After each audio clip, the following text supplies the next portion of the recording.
Bonjour à tous. J'espère que vous allez bien.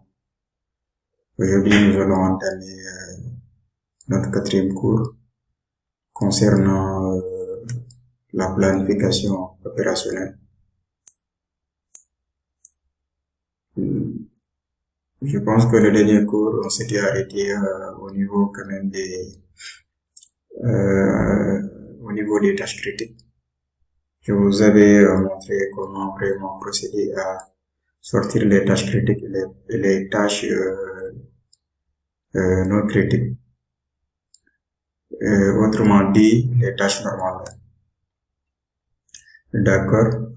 Je vous avais un peu aussi parlé de tout ce qui... donc, pour cela, je vous invite vraiment à vraiment maîtriser les cours précédents pour avoir la base déjà sur tout ce que vous pouvez percevoir sur l'écran. Il faut vraiment maîtriser les bases. Et là, je vous promets que le reste sera que des astuces. D'accord. Et maintenant là, comme vous pouvez le constater là, aujourd'hui je vais essayer un peu, nous allons vérifier, c'est toujours la planification automatique. Aujourd'hui nous allons procéder à vraiment voir l'une des rubans qui se trouve là. Je pense que diagramme de Gantt suivi de Gantt. Bon, ça ça c'est surtout pour ceux qui font le suivi des travaux. Vous voyez le pourcentage. Si vous vous rappelez, on avait déjà fait le réglage au niveau de la commande option. Ce pourcentage-là que nous avions déjà réglé au niveau de la commande. Si vous vous rappelez du premier cours. Maintenant, pour revenir ici sur le diagramme de Gantt, qu'allons-nous faire maintenant? Bon, d'habitude, ce fichier-là, ce sont les entreprises, c'est l'entreprise exécutante qui propose ce fichier. Autrement dit, ce fichier est appelé tout simplement planning. Les entreprises, donc, il y a les bureaux du suivi qui demandent un planning pour essayer vraiment d'identifier et de savoir vraiment, d'avoir une idée sur la durée du projet et aussi d'avoir une idée sur sur les différentes tâches à exécuter, la durée de leurs exécutions, et ainsi de suite. Et avoir aussi une maîtrise sur les ressources humaines et matérielles. Donc, et le coût aussi. Donc, le planning ne se limite tout simplement pas à la durée, mais il y a tous ces aspects-là qu'il prend en compte. Les coûts, les ressources, ainsi que tout ce qui est lié à la construction. Donc, le planning nous donne des informations concernant cela. Maintenant, pour revenir ici, revenons à nos moutons. Pour revenir ici, nous allons tout simplement, je vais vous montrer une astuce ici. Nous allons continuer donc le cours. Ici, nous allons sélectionner une tâche, par exemple, et venir ici sur tâche, sur projet. Vous cliquez sur information sur le projet. Là, que constatez-vous? Information sur le projet, pourquoi? Le nom du projet, construction et équipement d'un centre de santé en achat. Date du début. Donc, c'est ce qui se trouve là. Si vous voulez, vous pouvez le modifier. Donc, cette commande-là est vraiment utile. Hein. Date de fin, donc ça, c'est automatique. Hein. La date de fin, c'est automatique. Prévision à partir de date de début du projet. Donc, ça, je vous suggère de mettre date de début du projet. D'accord? Date actuelle, aujourd'hui, on est à quel jour, par exemple? La date d'état non spécifiée, calendrier, standard, équipe de nuit, donc, je vous suggère de mettre standard. Et venir ici sur statistiques. Sur statistiques, vous vérifiez que vous pouvez constater qu'il y a un cours, planning de référence, il y a réel et il y a variation. Donc, ce sont des informations qui sont vraiment utiles. En cours, vous avez mardi 26. mercredi 26. Enfin, en fait, c'est ce qui est en cours déjà. D'accord? Parce que là, ça se termine le mercredi 2 septembre 2026 et ça commence le 14. C'est ce qui est en cours. Donc, le planning de référence, c'est un planning donc, qui a été déjà conçu. Vous vous référez sur ce planning-là pour vraiment avoir, comment dirais-je, le planning réel en fait, le réel. Et ça va vous donner aussi des informations sur la variation. Vous verrez, vous verrez. Pour la durée aussi, vous avez toujours 102 jours, l'heure du travail. Ça, vous verrez quand on aura affecté les ressources et ainsi que les coûts.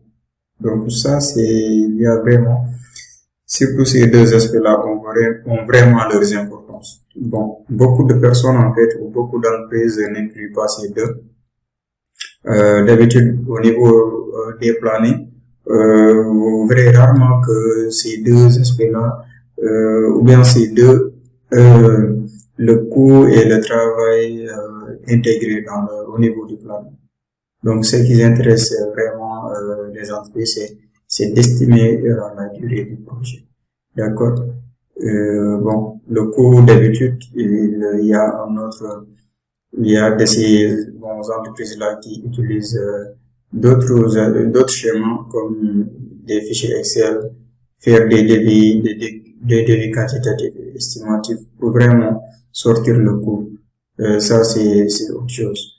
Mais là, nous allons tout simplement essayer de nous référer sur cette première partie-là pour l'instant. Après avoir affecté les ressources, vous verrez donc le changement de cette deuxième partie. Maintenant, encore, je vous ai expliqué, c'est ce qui se trouve là. Planning de référence. Là, nous avons conçu un nouveau planning, donc raison pour laquelle nous ne pouvons pas, en fait, nous n'avons pas un planning de référence. Nous ne sommes pas, en fait, référencés ou basés sur un autre planning. D'accord? Raison pour laquelle c'est non, en fait, c'est non spécifié, en fait. Et vous verrez au fur et à mesure de la formation, je vais essayer de revenir sur tous ces aspects. D'accord? Mais pour l'instant, il faut retenir en fait, cette astuce-là, ça vous permet vraiment d'avoir d'être à jour et d'avoir une idée sur le projet. Et maintenant, information sur le projet. Affichage, nous allons revenir ici un peu. Je vais vous montrer je vais vous montrer bon, rapport ici aussi, ça vous verrez aussi. Vous verrez que c'est vraiment important.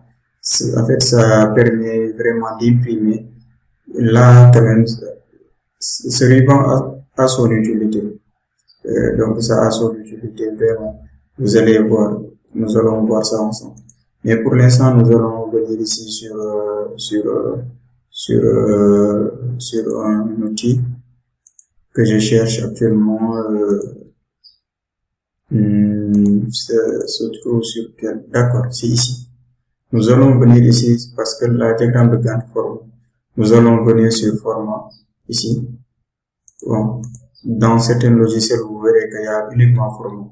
Raison pour laquelle je m'étais un peu perdu. Donc, vous venez ici sur barre et style. D'accord. Après avoir appuyé sur barre style, vous avez quoi? Vous avez les styles de barre. Vous avez tâche. Vous avez tâche, c'est cette tâche-là. Il y a cette tâche-là qui est apparente. Et donc, il y a l'apparence, il y a donc cette colonne-là qui représente les tâches. Donc là, c'est non critique, normal, non critique, normal, critique. Donc là, nous avons aussi ligne, début de tâche, fin de tâche. D'accord? Donc c'est l'avancement de la tâche, ça c'est ce qui font le suivi, fractionnement, jalon, récapitulative, donc c'est un peu ça. Il y a récapitulative de projet aussi, il y a regroupé paramètres, tâches répétées, mais ce qui nous intéresse, non, c'est quoi? Ce qui nous intéresse, c'est vraiment, je la cherche, oui, c'est avancement de la tâche. Fractionnement, récapitulatif, il y a jalon, tâche externe, récapitulatif. Je cherche quelque chose, jalon externe. Ah, d'accord. Faudra descendre là. Il y a tous ces outils-là qui sont là. Je cherche un outil, avancement des tâches, durée uniquement, tâche inactive. D'accord. Il y a durée du livrable.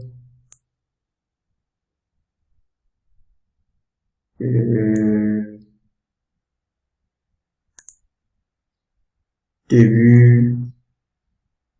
Parce que ce que j'ai cherché, c'est vraiment cette marge-là que j'ai cherché. Parce que nous avons ici la tâche mail, il y a une marge ici. Donc là, je cherche vraiment cette ligne. Je ne sais pas s'ils ont changé le nom. Ici, je vais voir tâche répétée, non. Avancement répété, début du livrable, durée du livrable.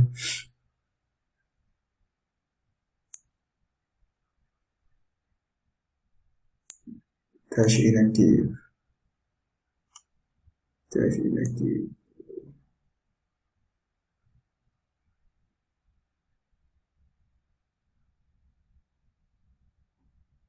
Peut-être qu'ils ont changé le nom.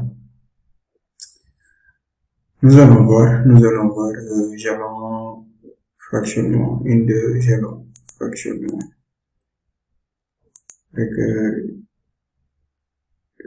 Récapitulatif du projet, tâche répétée, tâche jalon répétée, tâche externe,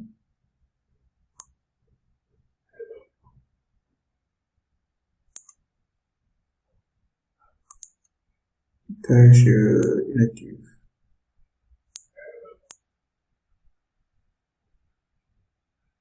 D'accord. Nous allons essayer de voir si c'est la tâche parce que pour cette version-là, parce que en fait, j'ai installé la nouvelle version de Microsoft, mais j'avais quand même l'ancienne version c'était écrit marge. C'était écrit marge, mais tâche inactive. Nous allons voir si vraiment c'est ce que je cherche vraiment. Nous allons voir.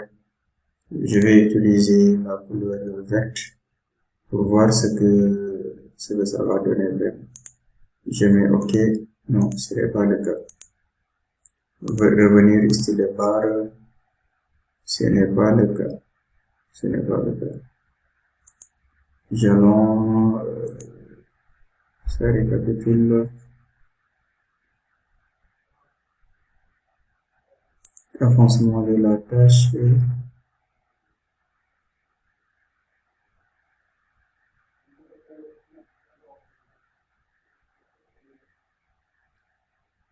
Jalon, c'est ça. D'accord.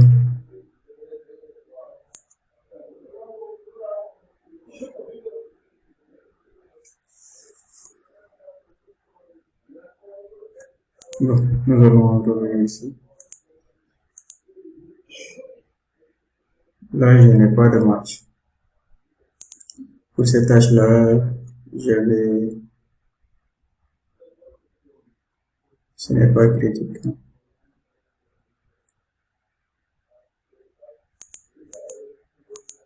Bon, nous allons sortir, en fait, je vais vous montrer l'assist. Nous allons sortir les marges pour voir. Nous allons sortir les marges pour voir aujourd'hui. Revenir ici, déjà pour voir, en fait, la marge est à combien de jours. D'accord, nous allons voir ça. Donc, comme je vous disais, nous allons voir, nous allons revenir ici pour voir. On va essayer de voir insérer, il n'y a rien à insérer. Je ne retouche pas à trouver tâche, jalon, début, filature, recruter en tête. Je n'arrive vraiment pas à trouver tâches inactives. Tâches inactives, tâches nouvelles, fonctionnement. Rapport.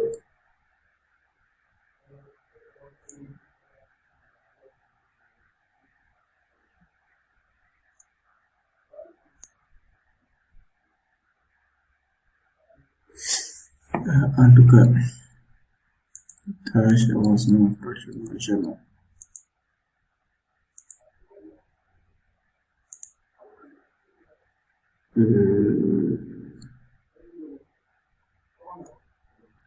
Normal,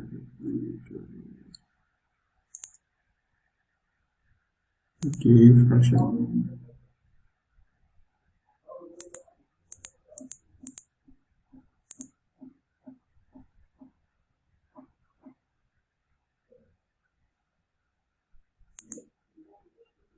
Regrouper pour en tête. Bon. Nous allons venir ici sur test pour voir ce que ça va donner. Fractionnement, avancement de la tâche. Ok. Essayons celui-là pour voir. Avancement de la tâche pour voir ce que ça va donner exactement. Nous allons mettre la barre et utiliser la couleur jaune. Avancement de la tâche. Ok. Nous allons mettre OK pour voir. Ah, ça c'est l'autre aspect. Je me suis un peu tâche répétée, regroupée, récapitulative. Non, avancement de la tâche. Je vais revenir. Normalement, ici, assistant de grande quantité, on avait dématérialisé cela. Revenir ici sur projet diagramme de Gantt, barre style. Vérifions barre pour voir ce que ça va donner. Texte de la barre, nom de ressources. Venons ici. Ah,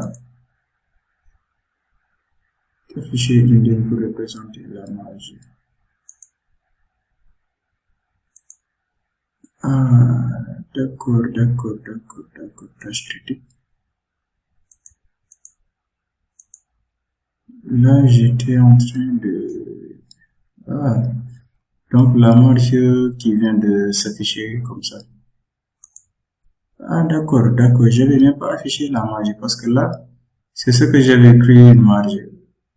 Alors que ce n'était même pas en fait la marge parce que là, c'est juste les flèches comment dirais-je, les flèches qui représentent tout simplement la suite. Mais pour déjà, là, je vais même activer la marge. Revenons ici pour voir ce que ça donne déjà. Revenons ici sur barre style, texte de la barre, aperçu, texte de la barre. Ok. Maintenant, nous allons ici sur droite. Nous allons mettre quoi? Marge totale. Mettre OK. Donc là, c'est ce que j'ai cherché depuis en fait le début, c'est ce que j'ai cherché en fait. Pour tout simplement nous allons refaire de même ici. Donc, pour ce format, il y a eu un changement. Donc, c'est directement ici. Au lieu de barre de style, c'est barre. Venir ici, si vous voulez, nous allons mettre la marge totale. Pardon. Nous allons tout simplement essayer de mettre la marge totale. Et directement, ça c'est, vous voyez, 55 jours. Si vous voulez, on modifie et le mettre ici à droite. Marge totale. Donc, c'est un peu ça. Mettre OK. C'est 7 jours. Et pourquoi 7 jours? Il y a 3 jours déjà. Il y a les 3 jours de la durée, en fait, du tâche. Et aussi, jusqu'à en fait, le 2 septembre. Donc, du 26 août au 2 septembre, ça fait tout simplement 7 jours. D'accord. Maintenant, si on avait mis marge tâche en retard, c'est quoi ça? Il n'y en a pas pour l'instant. Nous allons mettre marge. Nous allons tout simplement essayer d'écrire marge libre juste pour vous faire une démonstration. Marge libre.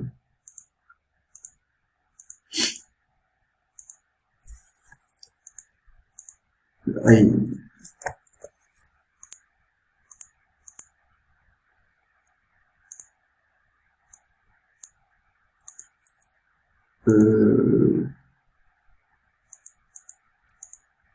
D'accord, revenir ici sur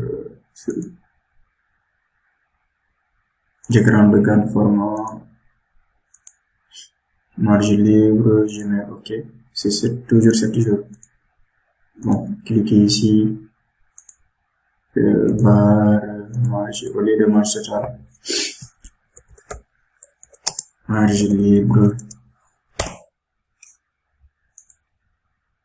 c'est toujours 55 jours. D'accord. De toute façon, c'est juste pour vous montrer que vraiment, c'était pour vous montrer là, démontrer comment vraiment sortir les marges, cette marge-là, qui est de 50. Nous avons donc une marge de 55 jours.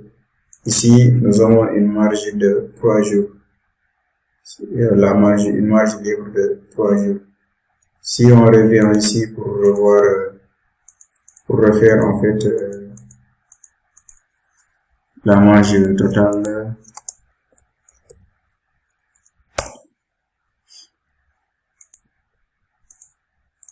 donc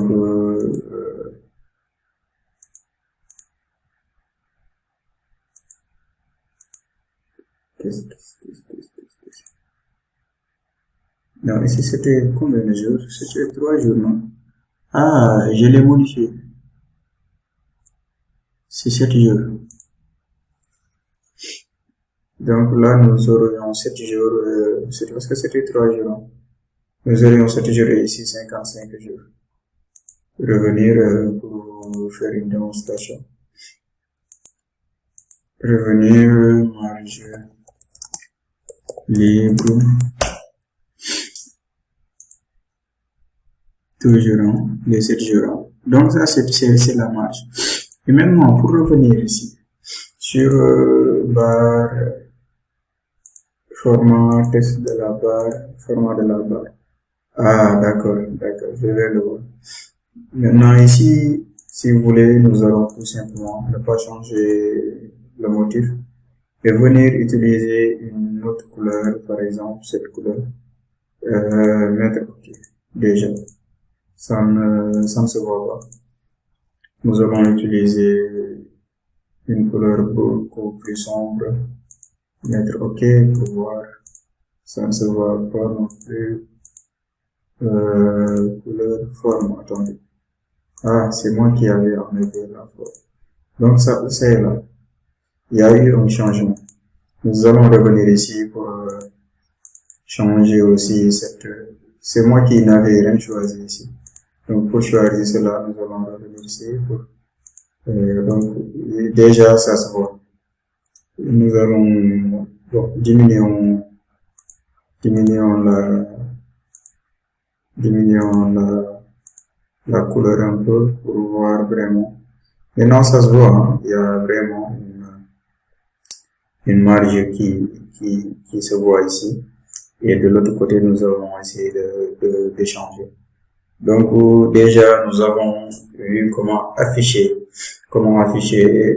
la marge totale et vraiment comment essayer aussi de régler en fait le format des barres. Et en fait, cette astuce est aussi possible pour les autres, hein, barres. Par exemple, les tâches critiques. Si vous voulez vous appuyer sur tâches critiques, vous venez ici et vous changez tout. Test aussi, tout ce que vous voulez ajouter, vous venez ici, par exemple, en haut, vous venez ici à droite, il y a des propositions, des suggestions. Si vous voulez afficher les allocations, les pourcentages achevés, c'est important, hein. Il y a les codes WBS, il y a les coûts budgétaires, il y a les coûts de référence, il y a les dates, si vous voulez aussi ajouter des dates, si vous voulez aussi ajouter donc des durées estimées, vous voulez aussi tout ce que vous voulez ajouter, il y en a vraiment des propositions il y en a aussi des suggestions que vraiment nous propose MS Projet.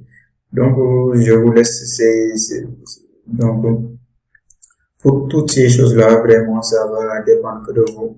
Vous qui concevez le planning, vous essayez quand même de mettre les informations possibles pour vraiment essayer et moi, je vous conseille là, quand même pareil, hein, de mettre quand même toutes les informations possibles qui vous seront vraiment utiles, vous les intégrez au niveau du planning. D'accord? Donc, c'était un peu ça pour aujourd'hui. Et la prochaine fois, nous allons voir vraiment, nous allons essayer, parce que ça, c'est la base déjà. Déjà, celui qui se limite sur ces quatre cours déjà a déjà la base. Maintenant, pour les prochaines cours, je vais essayer quand même de vous montrer d'autres astuces qui vous permettront vraiment d'aller beaucoup plus loin. Je vous montrerai aussi comment ça va se faire le suivi, comment aussi essayer quand même de manipuler les rapports. Je pense que après avoir vraiment visualisé mes cours, vous serez capable quand même de fournir un planning bien détaillé, un planning bien structuré et un planning vraiment digne de son nom. Donc, on se dit à la prochaine et bon visionnage pour ce cours. Et merci à tous et prenez soin de vous. On se dit à la prochaine, Inch'Allah. Merci.